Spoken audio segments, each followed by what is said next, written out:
She's considered to be essentially, by most assessments, a Russian asset.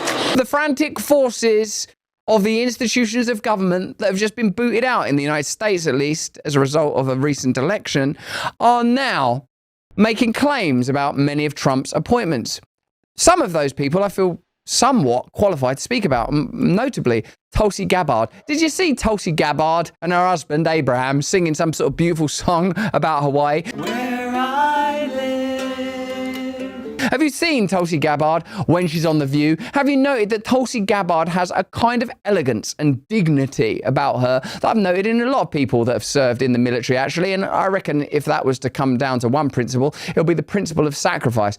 A willingness to put yourself in danger and at risk because you believe in something so wholeheartedly. These are values that are being sort of conditioned, gleaned, streamed and bred out of us, turning us, I would say, into little solipsistic blobs that think only of our own comfort and what we might get when the next sugar fix is coming, when the next screen image of a like coming our way will be received. We sit there like baby birds under the pipette of a laboratory scientist, growing us and nurturing us only for some, this is good, I'm going to finish this metaphor, into some dreadful Thanksgiving slaughter. We have become the sacrificial animal now. The establishment wants you to believe that many of these picks are unqualified or imbeciles, or that the adults aren't in control anymore. Now, I'm not an expert on every single person that's been appointed, and I'm not actually an expert on anything, really, except myself. And even then, there's questions. But what I can tell you is that you cannot trust the current institutions of government. You cannot trust the media, and you cannot trust their assessments. And when you hear like the Russiagate conspirator and former CIA director John Brennan going into an apoplexy of rage on Jen Psaki, former White House press secretary, show, criticizing Tulsi Gabbard, you gotta question that. Now, the legacy media are attacking many of Trump's picks, and surely there will be questions asked of them all. But what we are going to look at now is whether some form of pro-populari, anti-establishment, anti-deep state, anti-globalist politics can get into the institutes of government via the results of this MAGA landslide. Let's first of all look at Jen Psaki and John Brennan, former CIA director, discussing beloved and fantastic Tulsi Gabbard. So let me just start with Tulsi Gabbard, because you served as the CIA director for 4 years. So you're obviously fantastic. What would having her in charge or in the role of director of national intelligence mean for the intelligence apparatus of the U.S. government? Well, I think there's so much uncertainty about what Ms. Gabbard would bring to the job. As you pointed out, she has been an apologist for Vladimir Putin, Bashar al-Assad. Right, so we're already proceeding with a lie. As you know, she's been an apologist for Vladimir Putin. Let's see if you can find actual footage of this. Tulsi Gabbard going, I'd just like to apologize for Vladimir Putin. He's a good guy, and he's trying his best. Even that clip could be taken out of context. I myself know that there are videos in Ukrainian about me made by CIA carve-outs claiming that I, and I'm not in any government, am a Putin apologist. They'll go to extraordinary lengths to impose those narratives, and I reckon between now and the inauguration, you will see frantic and febrile attempts to reassert propaganda when it comes to Trump's picks or the popular podcasters that appear to have been significant in getting him elected. In short, they are thrashing around like the spasms of a mad corpse now, trying to clutch onto the remnants of their dead power. So many of her substantive comments, as well as previous actions, have called into question whether or not she has a good understanding of global politics and the U.S. role there. Do you understand global politics? Look at Joe Biden. He understands them. That's why he's sending long-range missiles into Russia when Putin has explicitly said that what he'll do if that happens is blow up London. But also, she doesn't have any experience in intelligence. She has never served in the intelligence community. She hasn't had time to be in the intelligence community and get all nice and corrupted like the rest of us. And the Director of National Intelligence is somebody who sits on top of the 18 departments and agencies and needs to orchestrate these agencies so that they collaborate, so that they coordinate, so that they're able to pursue the national security priorities in an effective fashion. So they need to have some understanding of the human intelligence, technical signals intelligence, geospatial intelligence, and other types of things. And she has none of that. There are some long words that I'd like to say to justify clinging on to power. And third, she doesn't have the executive leadership experience of running a large organization. And under the Director of National Intelligence comes the National Counterterrorism Center, National Counterintelligence Center, Counterproliferation, Malign Influence Center as well. Here are all the reasons why you should let us to continue to be in control. A long list of long words that mean basically give up, sit still, go back to your cell. So there's just a lot of responsibilities. And so the people, the professionals that are in these 18 intelligence agencies want to have confidence that the person who sits on top of them, and that person by law is the president's principal intelligence advisor, is going to be carrying out the duties in a qualified way, but also in a apolitical, objective fashion. Is it apolitical and objective? You can't make claims for objectivity and apoliticism if you're a human being. You don't know what your own biases are. I don't, you don't, and he don't. I know what his biases are, though. His biases are the maintenance of systems of power that are able to serve global corporatism, whether that's the perpetuation of the war machine or the perpetuation of sick Americans. Let me know in the comments and chats, at least, if you agree with that. And I think there are serious questions that have been raised about Ms. Gabbard's ability to do that based on her lack of experience, as well as her very questionable comments that she has made and statements. Trafficking and conspiracy theories as well. Yeah, conspiracy theories she did. She did a conspiracy theory. I watched her. I saw her with a ukulele wearing a lei saying aloha. And I think that's code for I work for Vladimir Putin. I'm pretty convinced of that. So please let the CIA remain a dark agency that can lend all of its might and weight to the controlling and manipulation of the American people. Here's 60 Minutes telling you why you should shut up and do as you're told. The nominees are Senator Marco Rubio for Secretary of State, Pete Hegseth to lead the 3 million people of the Department of Defense. He's a combat veteran, most recently a morning show host on Fox News with no government experience. Former Congressman Matt Gaetz for Attorney General, in charge of law enforcement. Gaetz has been investigated by Republicans for alleged drug use and sex with a minor. How are you spelling minor before we get into that? Gaetz denies those allegations.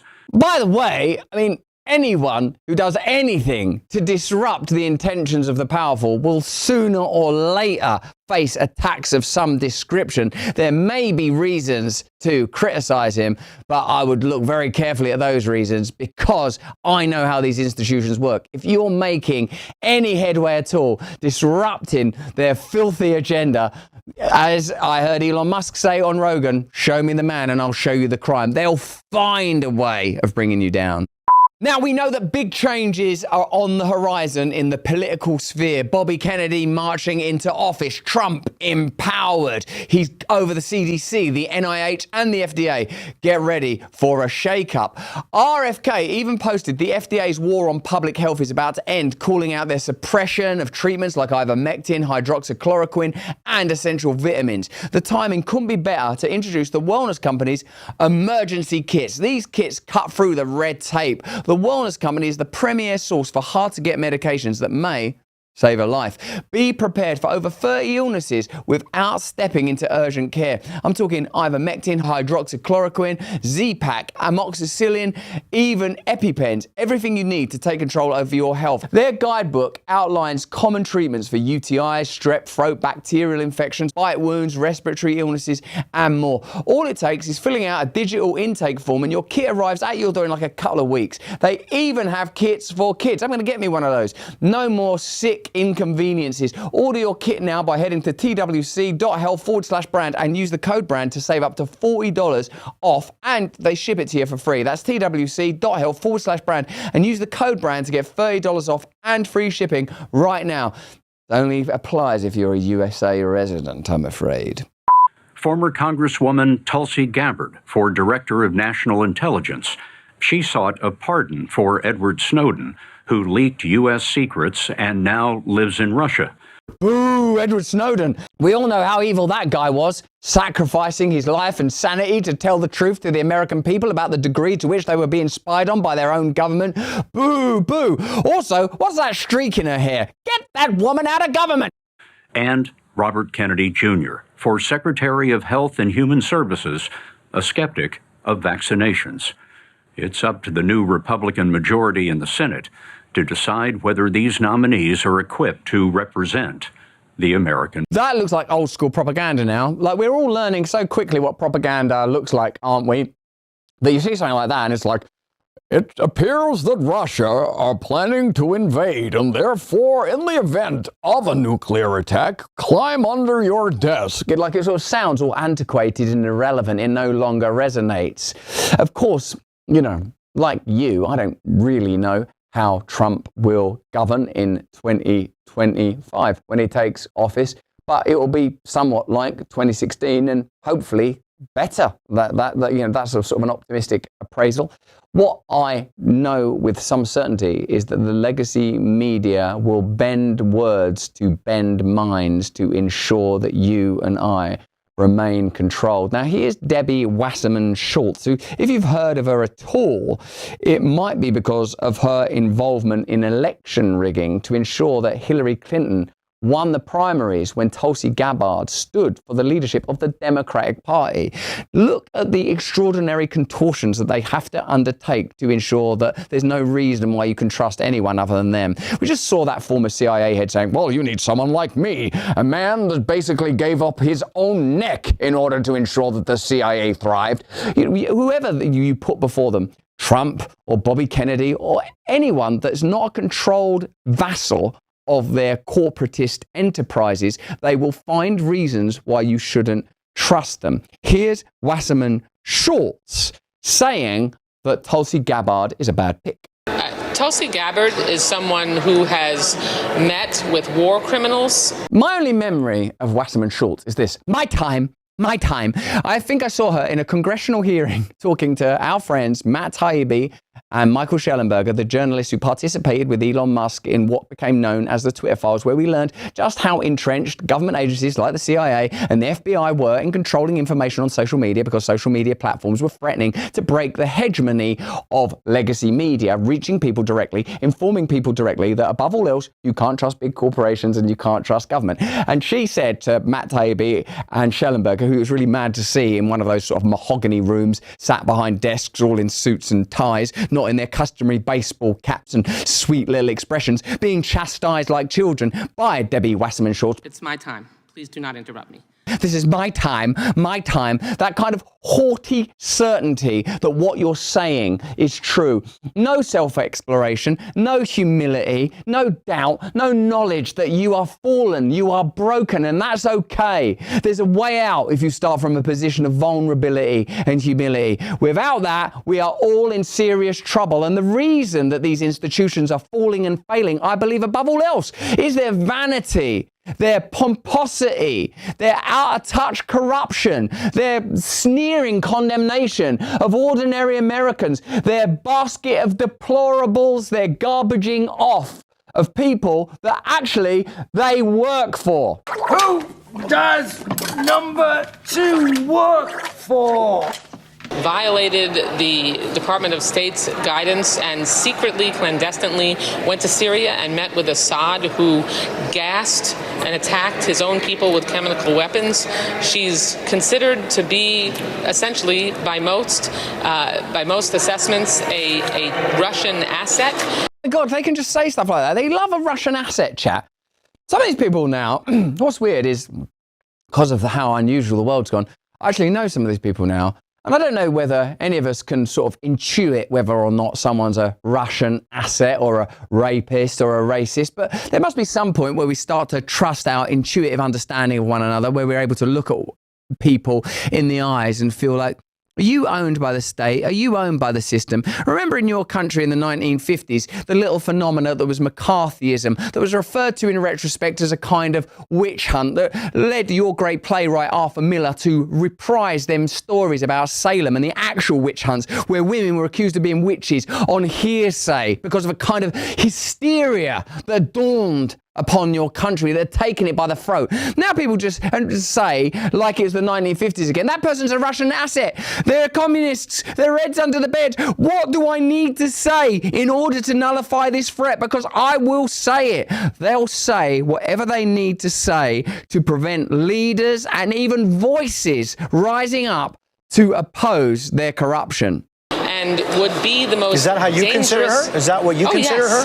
Oh, yes. There's no question. I consider her someone who is likely a Russian asset, who would be as the DNI responsible for managing our entire intelligence community, hold all of our most significant intelligence information and secrets, and essentially would be a direct line to our enemies. And so the irresponsibility of these appointments. This is David Sachs explaining how bureaucracy actually is able to surmount and overthrow democracy. Have a look at this. There's roughly 3 million people who work for the federal government. Of those, the president basically appoints 3,000, and it takes forever to get them through. Yeah. So we have roughly 3 million people who don't report to anyone. Nominally, they're supposed to report to the executive branch, but the president can't fire him. We talked about in the previous show, if Elon had gone into Twitter